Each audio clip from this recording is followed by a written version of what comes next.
ഒരു കാലത്ത് ഒരു ഇടതൂർന്ന കാട്ടിൽ 4 ഉറ്റ സുഹൃത്തുക്കൾ താമസിച്ചിരുന്നു. ഒരു മാൻ, ഒരു കാക്ക, ഒരു ആമ, ഒരു എലി.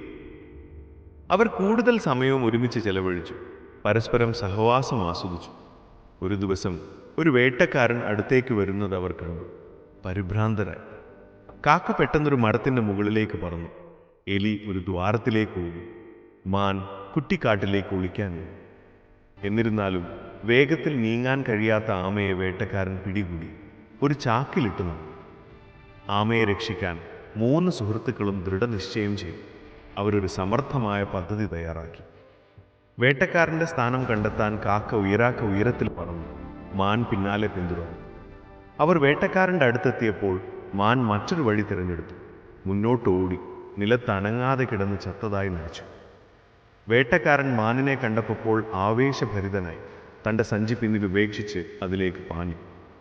അവസരം മുതലെടുത്ത് എലി വേഗത്തിൽ ചാക്ക് കടിച്ചു കീറി ആമയെ സ്വതന്ത്രമാക്കി. വേട്ടക്കാരൻ അടുത്തെത്തിയപ്പോൾ മാൻ ചാടി എഴുന്നേറ്റ് കാട്ടിലേക്ക് ഓടി. ആശയക്കുഴപ്പത്തിലും നിരാശയിലും വേട്ടക്കാരൻ തൻ്റെ ചാക്ക് ഉപേക്ഷിച്ച സ്ഥലത്തേക്ക് മടങ്ങി. പക്ഷേ അവൻ്റെ ചാക്ക് കാലിയായി കാണപ്പെട്ടു. നിരാശനായി അവൻ വെറും കൈയോടെ വീട്ടിലേക്ക് പോയി. അതേസമയം 4 സുഹൃത്തുക്കളും വീണ്ടും ഒന്നിച്ചു.